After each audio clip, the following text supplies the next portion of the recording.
What is going on, everybody? We are back with another review, and this time we're reviewing Alfred Hitchcock Presents Season 1, Episode 19, and it's called The Derelicts. This was directed by Robert Stevens, the story was written by Terrence Maples, and the teleplay was written by Robert C. Dennis. Robert Newton plays Peter J. Goodfellow, and Peggy Knudsen played Herta Cowell. Cyril Delavanti was Alfred Sloan. Philip Reed was Ralph Cowell. Johnny Silver was Fenton Shanks. Robert Folk was the police detective at the end of the episode. It does say here interesting notes. Just a month after this episode aired, Robert Newton died of a heart attack on March 25th, 1956.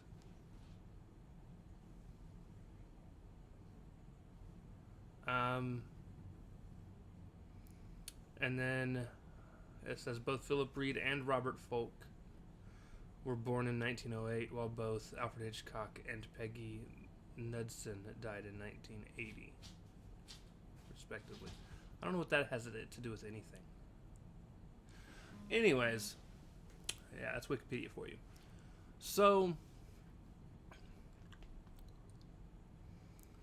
basically, you have the main guy and his wife who are this wealthy couple. This guy is a salesman and sells a bunch and inventor, and he's invented something that is taken off sales-wise in some stores, and he's starting to make some money, but she's very expensive and spends a lot more money than he's in the process of making. She goes to a party for the company, or I guess a work party, friend party, something like that. Whatever kind of rich party people do. Rich people do party, whatever. So she goes, and he says he'll meet up with her. However, he gets a call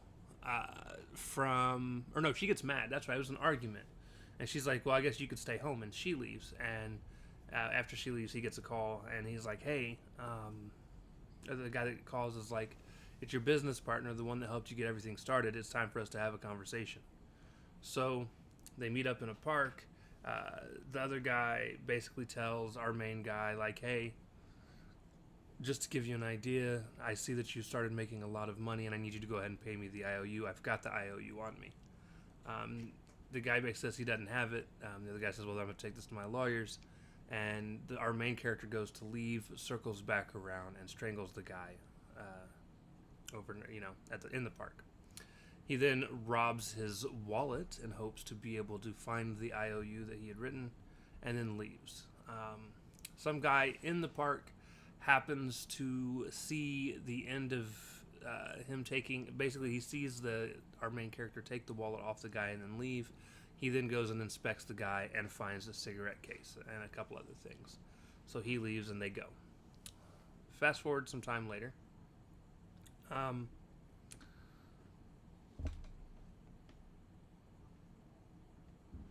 Eventually, the guy goes to get in a cab to go somewhere, our main character, and he's greeted by the guy that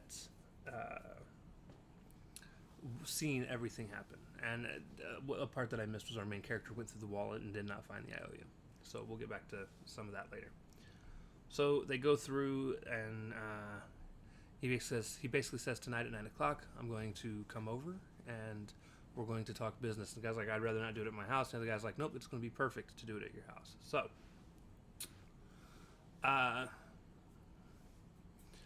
later that night, the wife is getting ready to go somewhere, and they're supposed to be going together. It's like another little gathering, get-together party, gala type thing. She goes to leave, or she's getting ready to leave, and the husband's like, hey, I'm not going to be able to go because I've got some business I got to take care of. And he's like, you go ahead, take the car, and I will catch up by train. And she says, okay. So as soon as she leaves, the guy comes, the homeless guy comes and basically tells him, and brings a buddy with him, and they basically blackmail the guy, and basically tell him, look, if you don't pay us $1,000 a month, we're going to go tell the police what happened, and on top of that, we're also going to live here so that you can't run away. And they also say that he's going to supply them with everything that they want and or need. So, over the course of a month or so, a bunch of, like, they steal a bunch of stuff to sell it and pawn it because they want extra money. And then it's driving the wife crazy. She's not obviously not happy about any of this. She doesn't know about why they're actually here. They pretend to be his cousins. And she finally is about to leave him, and he's like, "Look, they have something on me. I killed a man." He explains everything that happened, and she was like surprised. She's like, "I can't believe you'd actually do something like that." So she tries to suggest to kill him again. He's like, "I can't do it twice. I've already done it once, and I was super desperate then." And so he leaves to go do something.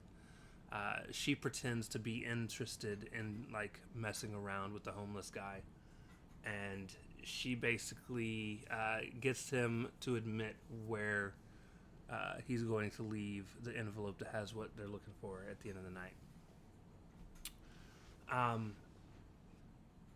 She tells her husband she didn't tell her husband.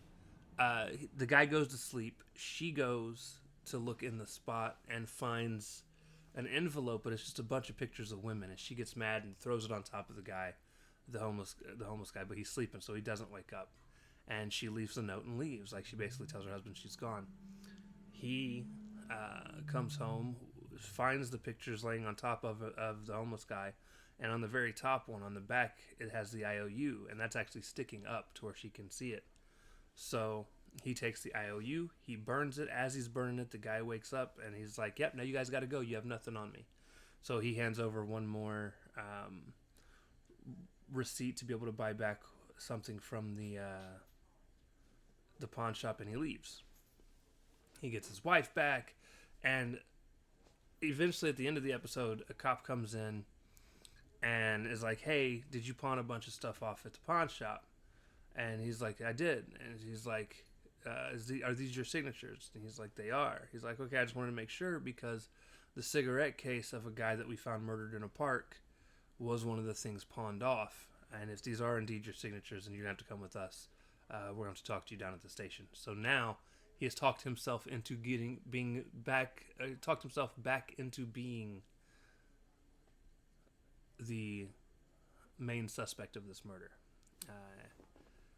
So here's the thing. Interesting episode. I love the twist ending at the end. I actually wasn't expecting the cops to come because of how all that happened. So that was neat. But it's not near my favorites. I don't know where it's going to fall. It's just not the type of story that I'm interested in. Again, it's all about blackmail and things like that. There wasn't really, like, yeah, the main guy killed somebody in the very beginning. But then it's like, at that point, I don't know. Again, it's just not my kind of story that I really get into. And a lot of what's happening is I really wish that Hitchcock would have been more into the horror side of things rather than just suspense. But it's still going better than what Twilight Zone did. So I'm just saying, it could be worse. I didn't hate Twilight Zone either. I just think this is better than the Twilight Zone so far. So with that being said, ladies and gentlemen, we're out. We'll see you next time. Peace.